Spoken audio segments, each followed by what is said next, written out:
When the pressure is on, the juices start flowing for quick results.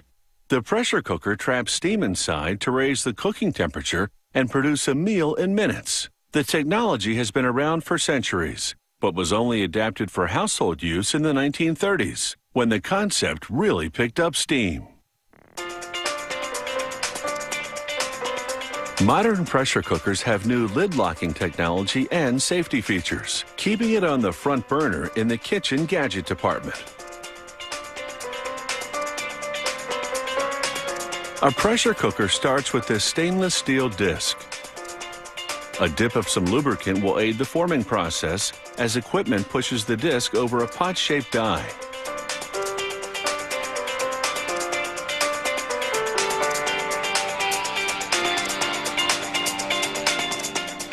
That flat disc is now a nicely rounded pot.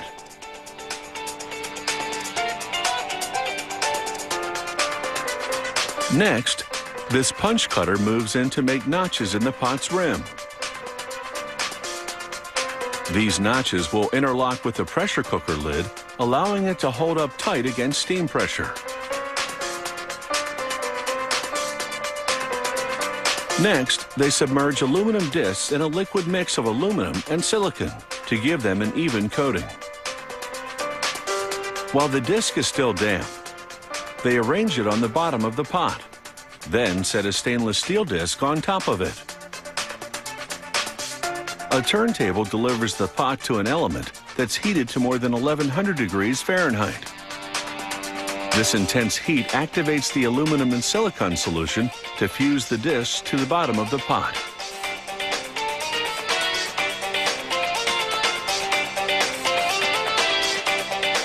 Then it's into a cooling tank where the pots float towards the next station.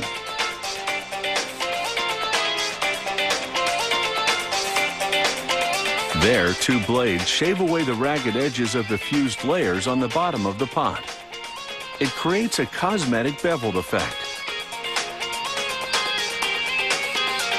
That layer of aluminum sandwiched between the steel will improve the pot's heat conductivity. And now it's time for some grit and polish. In this special chamber, sanding and buffing tools add luster to the pots.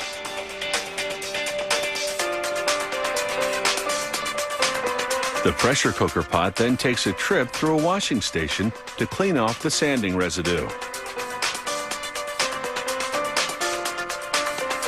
And now it's ready for the crowning touch, the lid. It takes 6 pressing operations to shape it completely. The holes at the center are for the pressure cooker's 2 safety valves. To install the main valve, they align a retaining ring with the lid's larger hole, then pop the spring valve into that hole. An automated device underneath tightly screws it into place.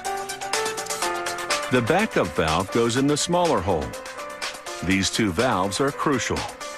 They'll release excess steam to avert an explosion. A rubber ring creates an airtight seal with the pot. They test the valves and check the sealing ring, along with the lid's closing mechanism. This plastic cooking guide encircles the main safety valve, but doesn't impede its function. They weld several bolts into the pot on either side.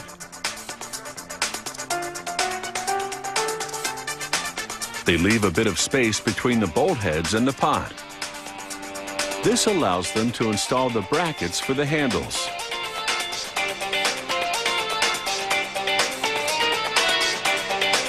They torque the bolts to tightly secure the bracketed handles. After all, a pressure cooker is one thing you don't want to lose your grip on.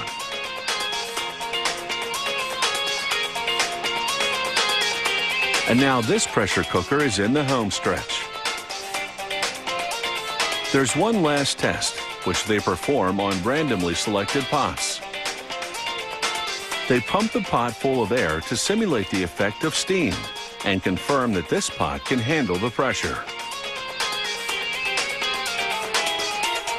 Pressure cookers with double walls are another innovation.